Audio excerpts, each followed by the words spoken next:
All right, Aries, this is your mid-December 2020 love taroscope and horoscope. I'm Ryan with Arrows of Love. Welcome back to my channel. We're going to pull some cards from the Angels Oracle and the Tarot, but first I'm going to review some things that are happening in the sky so you have some context to what's happening in the cards. Today's a big day. Today's December 21st. The sun is officially moving out of Sagittarius, which was your ninth house of higher education, long distance travel, personal beliefs. Now it's moving into Capricorn as of today, and it's going to be there until January 19th.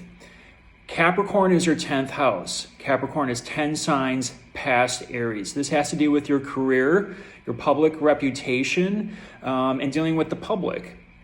So the shift is going to occur, and Saturn and Jupiter just left your 10th house of career. So there could have been some really major changes on this front over the last year to 3 years. Saturn has been in Capricorn since December 2017. Jupiter has been there since December 2019. And as of today, they're at 0 degrees of Aquarius. So they just moved out of your 10th house. You could have been doing a lot of makeover on that front over the last couple of years. Could have been some major changes.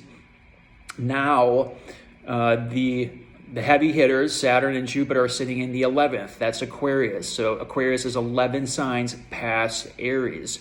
The 11th house has to deal with group associations, friends, your social network, hopes, wishes, and dreams. This is a humanitarian house. So if you've been doing some work on the 10th in your career, very well might switch things up, and that with that comes new people in your life. New group associations, new friends. Saturn's going to be in Aquarius for the next 2 or 3 years, about 3 years. And Jupiter is going to cruise through Aquarius. It's at full speed right now. And it's going to be in Aquarius till about May, and then it's going to dip into Pisces, the very next sign, which is your 12th house, briefly, and then it's going to retrograde back into Aquarius. So it's going to be like a review with Jupiter. But the good news is if things have been stalled or felt delayed on the work front, Jupiter is going to separate from Saturn. Jupiter is the greater benefic. It brings gifts. It expands anything that it's near. So it was trying to expand your 10th house of career, but restrictive Saturn, taskmaster karma Saturn, has been sitting there for 3 years. So you might have been trying to get the career front going, but you just feel like you're being stalled, delayed, restricted. But Jupiter is going to separate from Saturn over the next couple of months, so you'll begin to see some relief on that front. Let's talk about Venus, the goddess of love and relationships and money. Venus was in your 8th house of Scorpio for the last few weeks. That's sex, taxes, and death, and hidden things. So Scorpio or Aries, you may have been reviewing the intimacy department over the last few weeks. Venus doesn't do well in Scorpio, so things may have been tense on that front. Venus is going to make an awkward angle today. So it's called a quincunx over to Uranus, which is sitting in Taurus, your 2nd house. So Venus right now is sitting in Sagittarius, your 9th house of higher beliefs, higher education, long distance travel, making this awkward angle over to Uranus. This can be something a little bit shocking. Uranus works through shock and awe. It can be a little rebellious. So if you're having some issues with the money front, you're rearranging money matters, and you might have to readjust your personal beliefs on that. Venus is also making called an Antisha over to Pluto, which is sitting in your 10th house of career. That's in Capricorn.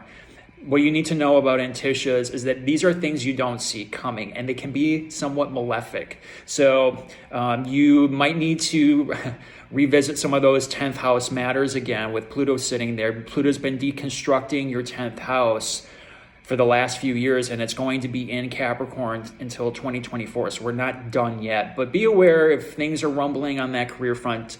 Try not to engage, but I'm assuming more or less this might be some issues with money, especially with Uranus sitting in the 2nd. Uranus doesn't do so well in the 2nd in Taurus, and that's your resource section. So keep an eye on the cash.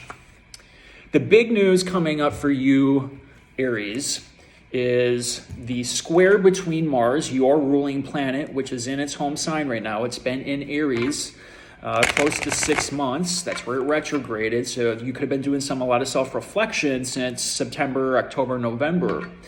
Mars in your first house is going to square Pluto in your 10th house of career on December 23rd. This has a tendency to produce a lot of power dynamics. This is aggressive energy. This is also aggressive covert energy. So again, make sure you're on the up and up with people at work, because there's some slyness happening here. And Mars and Pluto, Mars is your traditional ruler, and Pluto rules Scorpio. So it's things not seen.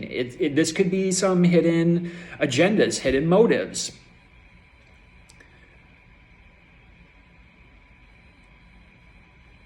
Mars is going to be in your first house until January 6th. So we're not quite done just quite yet, but now that it's out of its retrograde state, you could feel like you're finally making some progress here. Whether it's you or with work, but just watch for power dynamics over the next couple of days, because this is tough stuff, and you're going to be, especially you, because you're in here. I would say don't draw anybody out. Don't be aggressive with people trying to start arguments over this time, because it doesn't usually end well. Keep an eye on the news too.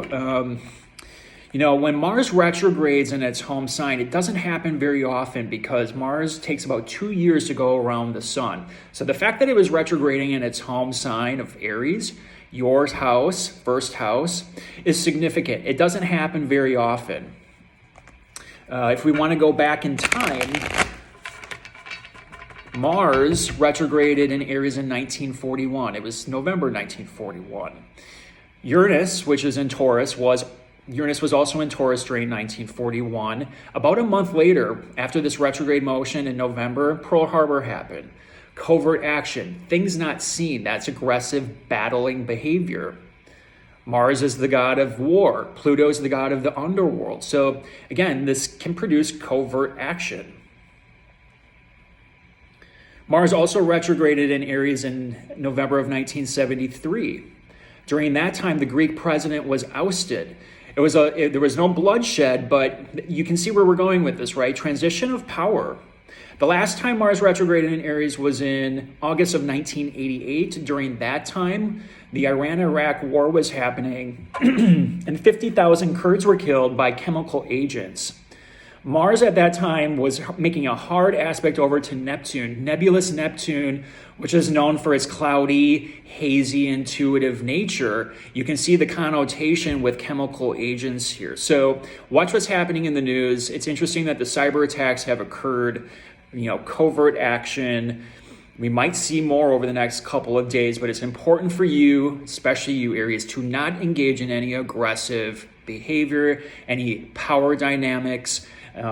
This doesn't produce good energy, and you can leave a wake of destruction in your path. So if you can take some time to rest and disconnect, that will do you a world of wonder. If that wasn't enough, we are finishing out the year with a Cancer full moon, and that occurs on December 30th. The year started with the Cancer full moon, and it's ending with the Cancer full moon. Cancer is 4 signs past Aries.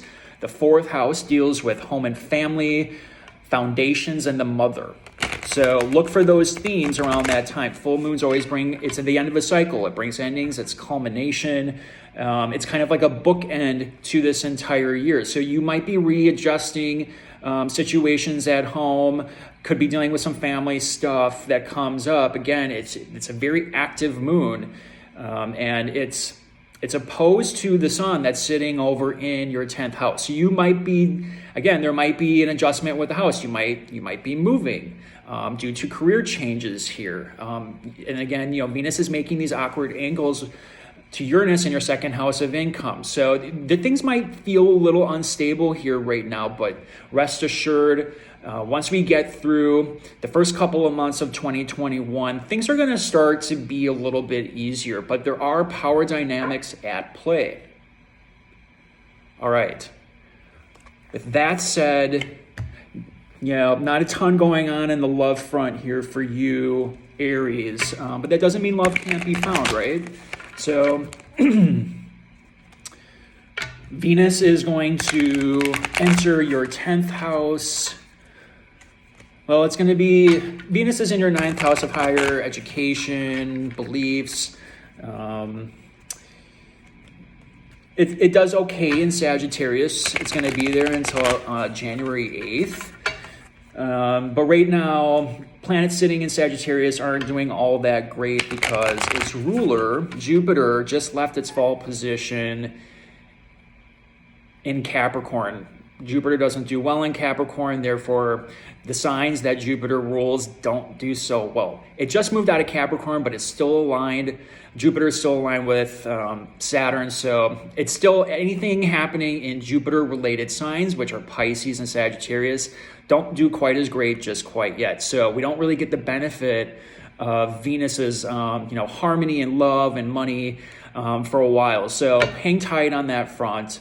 But let's pull some cards. This is a general reading. These messages won't resonate with all of you. Be sure to check out your rising sign, your moon, and your Venus. Sometimes those will speak more to you depending on what's happening in your own natal chart. And of course, if you're looking for a private reading, my email is in the description box below and we can always schedule something. My prices are fairly reasonable, so don't be shy to reach out. All right, Aries, here we go. This is your general reading. We're going to pull 2 cards from the angels, and then we're going to clarify with the tarot. Reconciliation. Someone from your past is returning to your life.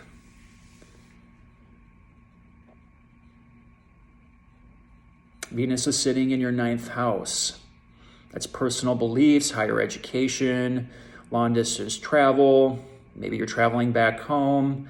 Maybe you'll see someone from your past. Let's find out. It is safe for you to love. Open your heart to give and receive the highest energy of all. So maybe you're feeling a little bit blocked. Maybe this person hurt you in the past, Aries.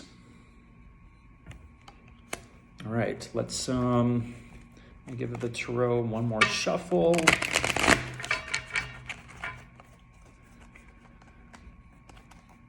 You know, that Pluto-Mars energy, Pluto rules Scorpio. Scorpio's the 8th house. You know, things bubble up that you don't see coming. So maybe you're dealing with a Scorpio, but we shall see. Let's pull some tarot. The Hermit. 2 of Cups. 5 of Cups.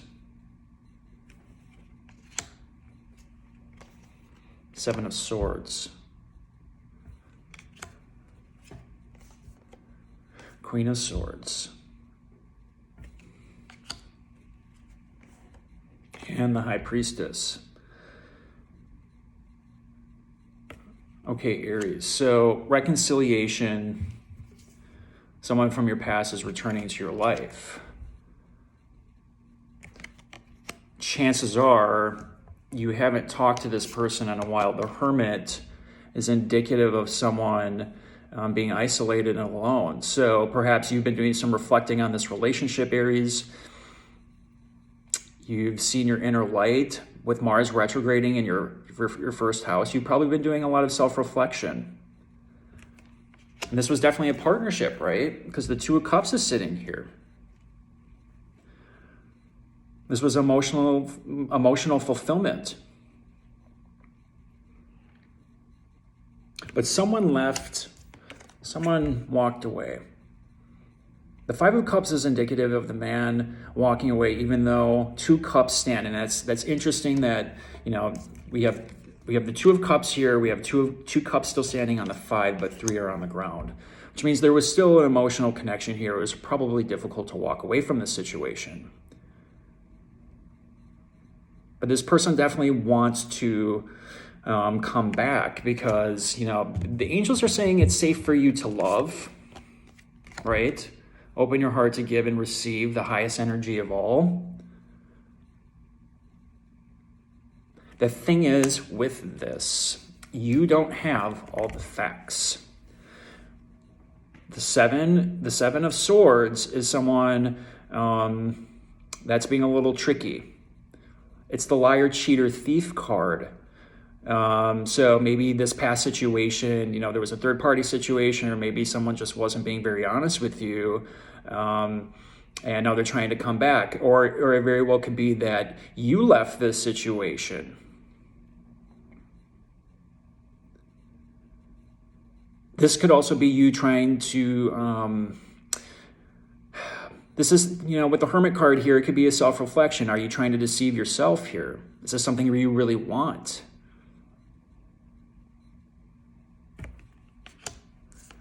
The High Priestess, which is a Pisces card, asks you, Aries, to use your intuition. She's got the opal on top here. That's the third eye.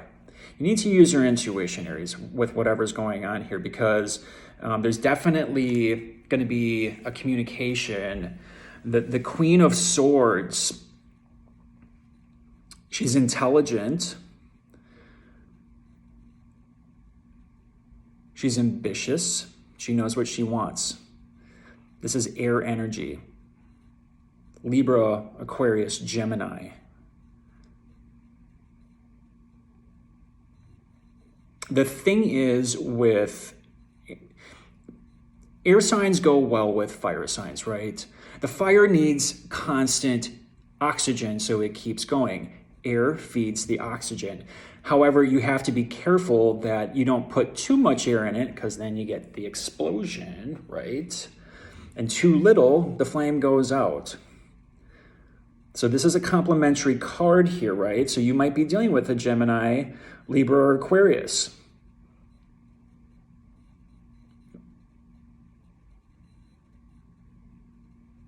The Queen, and don't get hung up on gender here, knows what she wants.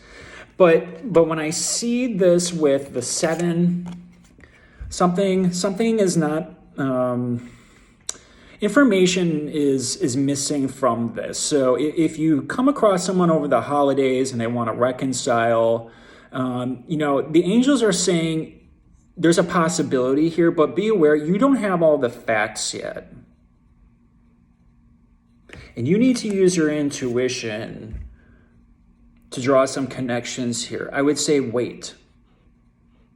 Mars in your first house, squaring Pluto in your 10th, you know, that produces power dynamics. Someone might not be on the up and up with you, or even trying taking advantage of you. You know, and Aries, don't engage in that behavior either, because that won't end well. That creates karmic loops. You know, that Antisha aspect, Venus to Pluto, that's things we don't see coming. So again, the Tarot is asking you to use your third eye here. If something doesn't seem right, don't engage. Now is not the time. The planets are not in love departments for you right now. So it's a great time to clear out the karmic junk that might be sitting out there. But whether or not it's, you know, it's good for you to try to reconciliation is great. It's good for forgiveness. It's good to clean the slate. But you know, the person that you might have in mind here, I don't know.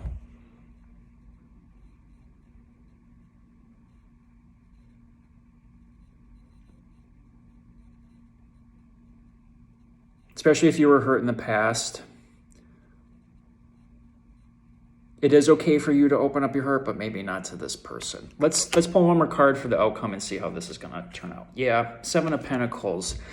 You're going to take your time with this, and I think you should. This is the man looking at his work and what's been done, not really making a decision just quite yet. He's taking a break. I think you got to wait on this one, Aries. Don't rush into anything. We know how impulsive you can be. You are, you know, the first sign, so you're a go-getter. But in this case, don't jump into anything too quick, because you don't have all the facts yet. Not yet.